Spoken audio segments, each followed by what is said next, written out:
Evening to you, Simon. So this was a highly anticipated meeting. It began, I understand, with a handshake, which is a good sign. What's been said of how that meeting went down? Well, Sally, this summit lasted much shorter than we had all anticipated. The White House thought this meeting could go on for 4 or 5 hours.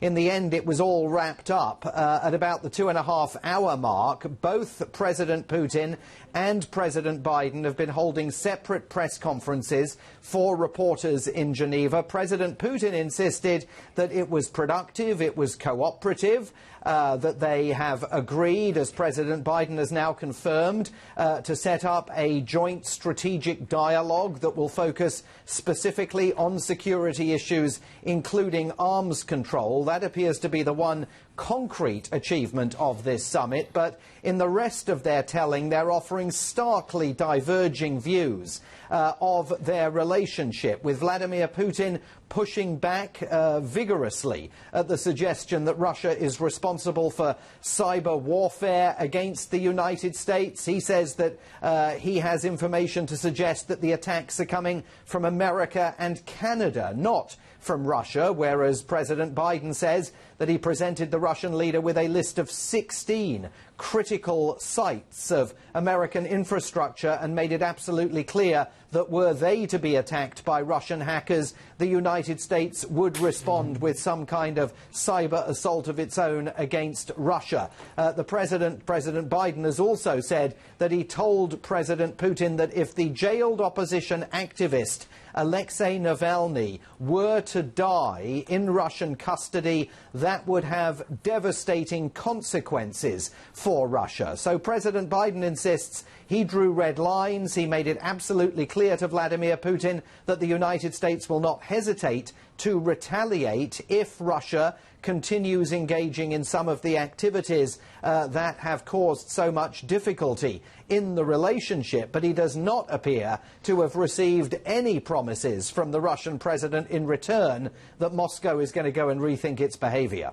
Of course, the concern is, could this lead to a deterioration of relations, and could we see another Cold War? Do you think that that is absolutely not on the horizon? Well, just within the last couple of minutes, as we were about to come on air, President Biden has said that he does not believe that Vladimir Putin seeks another Cold War, and he's made the argument that the Russians share such a long border with China and have so many domestic economic problems of their own that the last thing they want to do is engage in a Cold War with the United States.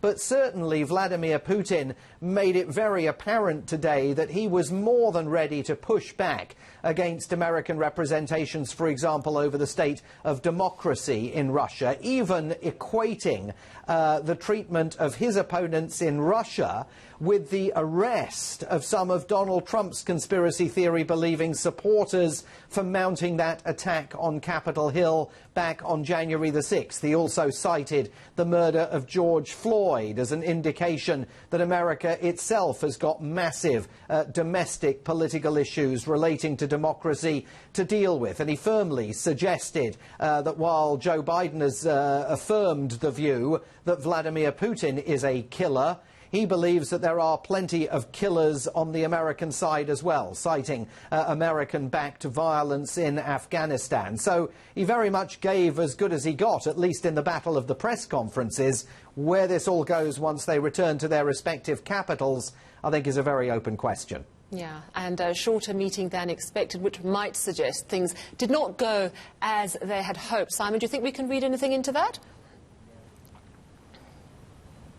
Well, I think it's certainly curious. I mean, given the long list of issues that they had to talk about, it's also perhaps significant, Sally, that there was no invitation offered from President Biden to Vladimir Putin to visit the White House, and it doesn't seem, certainly haven't heard any news, of President Biden being invited to visit Moscow. The Russian leader seemed pretty pleased with the fact that he had managed to get Joe Biden into this meeting in Geneva, conferring on him the imprimatur of American respectability. I think there will be questions for Joe Biden when he returns to the United States here tonight about precisely how much he got from this meeting and about whether he didn't give too much away simply by holding it. Thank you so much. Simon Marks, our correspondent in Washington.